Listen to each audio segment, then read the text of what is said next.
البته برادر عزیز، فتنه وقتی که زمان پیامبر صلی الله علیه و سلم بشد، وقتی که پیامبر پناه می طلبیدن از الله از فتنه ظاهری و باطن، پس من شما چگونه هستیم؟ در زمان ما فتنه البته به وجود میاد. در نزد پیامبر صلی الله علیه و سلم بعضی ها زندگی کردن نفاق داشتند، فتنه میکردند. چقدر فتنه ها رو پیامبر و صحابگان رضی الله عنهم دیدند. من شما چی؟ حتما میبینیم، حتما میبینیم. برای چی؟ برای که منهج ما منهج منافقی نیست، به همه روح ما خوب کردن نیست. خواری بیاد به تو، جهمی بیاد به تو، همه ناس، همه نه نه نه. منهج ما منهج اهل سنت و الجماعت است. چخیلی که الله سبحانه و تعالی میگوید یا ایها الذین آمنوا اتقوا الله و قولوا قولا سدیدا. قول سدید است. قول سدید حق میگیم، باطل میگیم. برای همین هرگز به خاطر به یگان کس نقض شدن عقیده او را خوب گفته نمیمونیم. عقیده باطل میگیم، عقیده حق میگیم.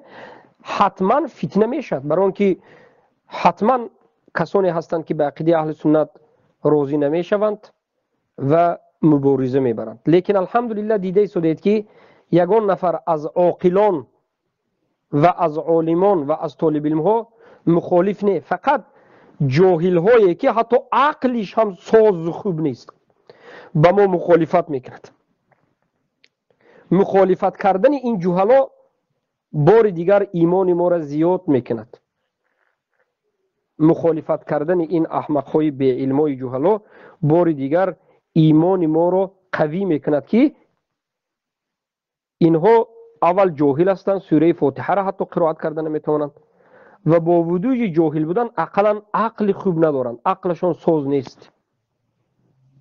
ما میگیم که الحمدلله رب العالمین که دین ما به قرآن است، به سنت است، با فهم سلف صالح است و کسایی که مخالفت میکنند حجت ندارند، دلیل ندارند. وقتی که ما عذری ها را به دو قسم تقسیم میکنیم، عالم و غیر عالم، آدم هایی که یگون شبهه دارد، موحد هایی که شبهه داشته، مشرک نگفت، ما به عذر میگوییم که جهل براش عذر است، یا که تعویل و شبهه برای عذری میگیم، نه مشرک عذری به عذر است میگیم. همین با ما را مرجئه گفتند. اعوذ بالله، این طعنه به قرآن است، طعنه به پیامبر است. فهمیدین برادر عزیز؟ نظر بکنید سوره نساء آیه 88. ما اینا در شکننده اسلام گفته بودیم. در شکننده اسلام گفته بودیم که وقتی که در شکننده 8 مظاهرات المشرکین و معاملات المسلمین در مکه یک عده از انسان ها مسلمان شدند اما به مدینه هجرت نکردند.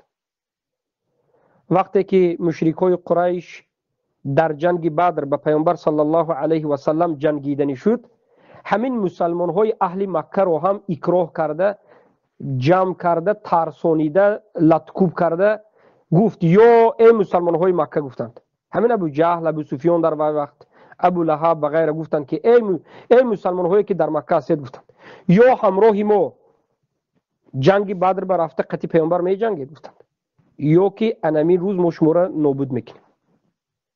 مسلمان های اهل مکه همراه مشرکو بر آمدند برای جنگ کردن. اونها فکر کردند که اگر جنگ برفتیم، گفتند اون طرف برادرهای ما است، پیامبر و صحابه ها ما را قتل نمیکنند، اگر جنگ نشد خیر از مشرکو خلاص میشیم. به نیت خوب مجبور شده مسلمان هایی که ایمانشون روز کرده میگشتند آشکار شده ها را برآوردند، در همون مکه برآمدند.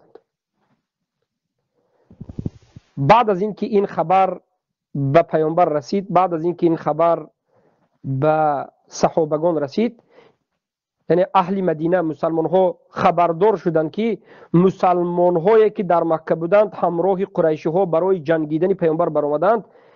این مسلمان ها خیلی هم ضیق شدند و صحابگان به دو قسم تقسیم شدند. در نزد پیامبر صحابه ها به دو قسم تقسیم شدند. یک قسم صحابه ها گفتند که همون مسلمان هایی که در مکه بود و حاضر لشکر قریش همون 1000 نفره به همراه شده ضد پیامبر برآمد، اینها مشرک شد، کافر شد، گفتند اینها به می جنگیم، گفتند تکفیر کرد. یک قسم صحابه تکفیر کردند همون مسلمان هایی که همراه مشرکین برآمدند.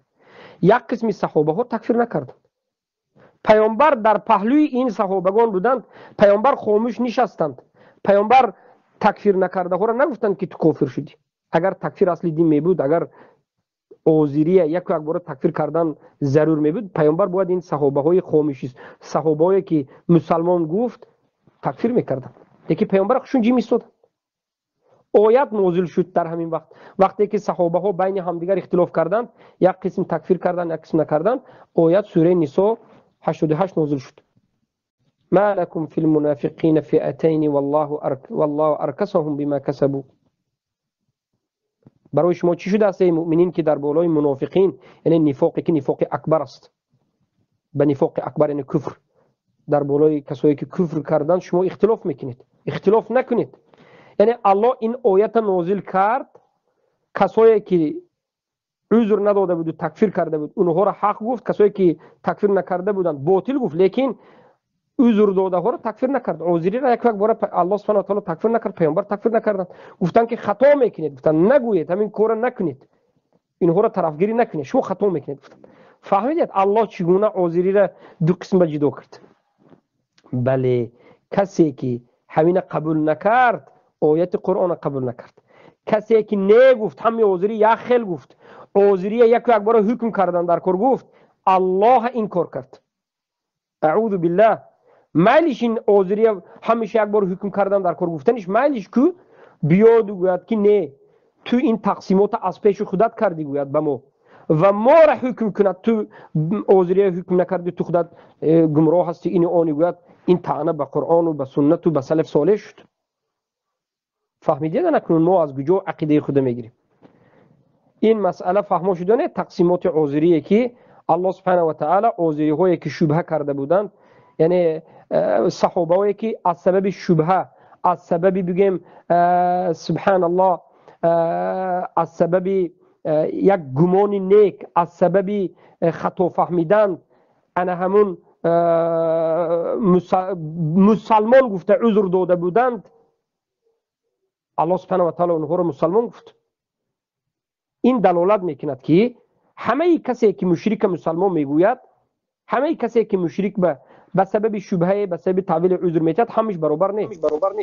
همه عذر دهنده ها از همدیگر فرق دارند. موحدای هست که نفهمیده، از سبب شبهه، از سبب تعویل، از سبب بعضی گمان های نیک عذر دادنشون که به مانند صحابه ها گمانشون نیک کردند و شبهه کردند، گفتند که اینها نماز میخونند، مسلمان برادری ما بود گفتند، و باور نکردند به بعضی کار اونها و گفتند که ما اونها رو مسلمان میگیم. الله سبحانه و تعالی گفت این کار شما خطا است، لیکن یک بار تکفیر نکرد. اما بعد از رسیدن حجت، بعد از اینکه به صحابگان همین حجت رسید، اگر در همین کارشون می ایستادند سخت، آیت قبول نمی کردند، انا اینجا مسئله دیگر میشد، همچون آیت این کار کردگی میشد.